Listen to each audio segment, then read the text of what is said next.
공주대학교 이치혁 교수가 쓰신 퇴계에게 묻는 삶의 철학이라는 책을 읽어드리고 있는데요. 오늘은 돈과 경제에 대해서 쓰신 부분을 읽어드리겠습니다. 돈과 경제. 조선시대 선비라고 하면 어떤 이미지가 떠오르나요? 의관을 정지하고 하루 종일 글만 읽으면서 재미없고 지루한 일상을 보내는 사람, 재물에는 전혀 관심이 없고 집안 살림이 어떻게 돌아가는지 모를 것 같은 사람, 대략 이런 이미지들이 떠오르실 겁니다. 같은 맥락에서 퇴계의 모습을 떠올려보면 역시 비슷했을 것 같으시지요?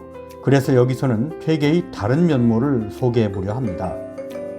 바로 재산, 돈, 경제 이런 것과 관련된 내용입니다. 선비로서의 퇴계의 삶의 모습은 여러분들이 생각하시는 모습이 아마 맞을 것입니다. 검소하고 청빈한, 때로는 매우 궁핍한 삶을 살기도 했습니다.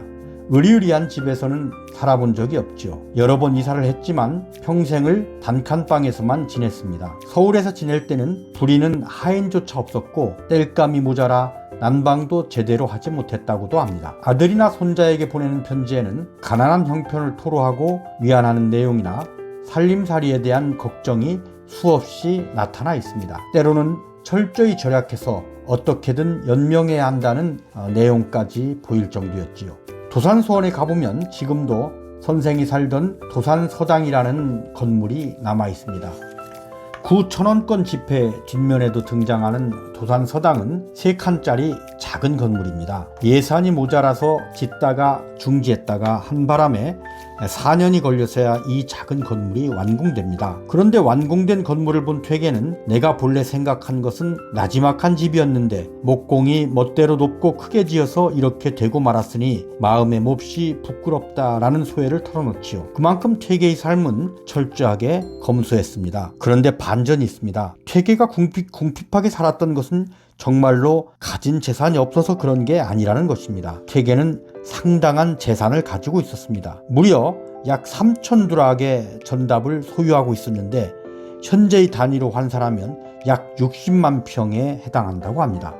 거기에 그 전답을 경작하는 노비가 300여 명이나 있었던 것으로 추정됩니다. 노비라고 하니 독자 여러분 중에는 퇴계가 300여 명의 몸종을 거느리고 호화 생활을 한 것으로 오해해서 상상하실 수도 있습니다만 전혀 그렇지 않습니다. 여기서 노비는 집안일을 담당하는 솔거 노비가 아닌 외거 노비, 즉 소장농을 가리킵니다. 각각 독립된 영역의 전답을 경작하고 해마다 소장료를 납부하는 방식을 취한 것으로 오늘날의 감각으로 보면 고용주와 고용인의 관계에 해당합니다. 즉 퇴계는 300여 명의 직원을 둔 농업회사의 최고 경영자였던 셈입니다.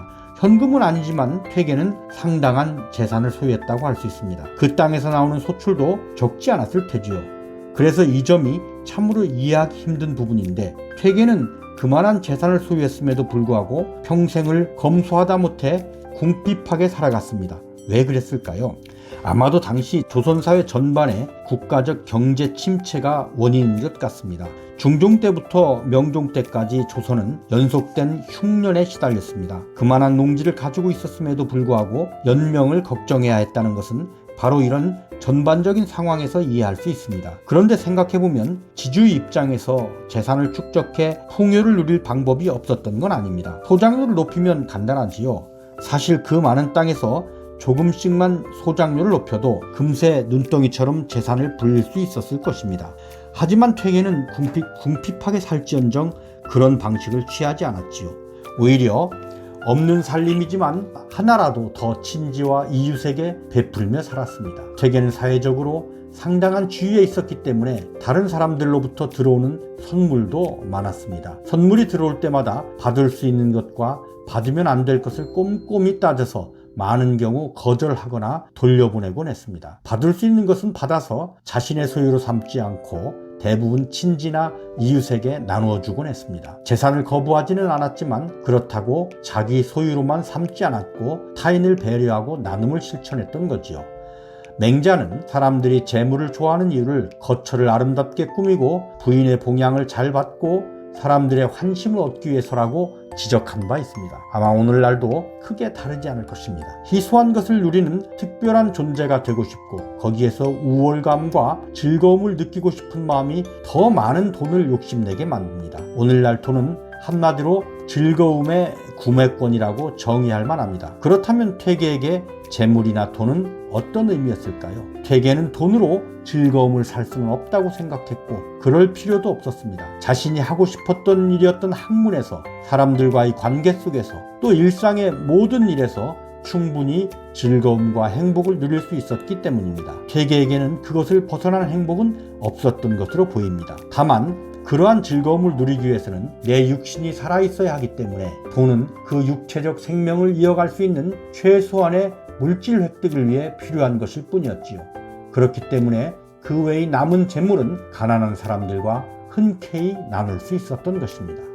이상 오늘 낭독을 마칩니다. 이 내용이 괜찮았으면 구독, 좋아요 부탁드립니다.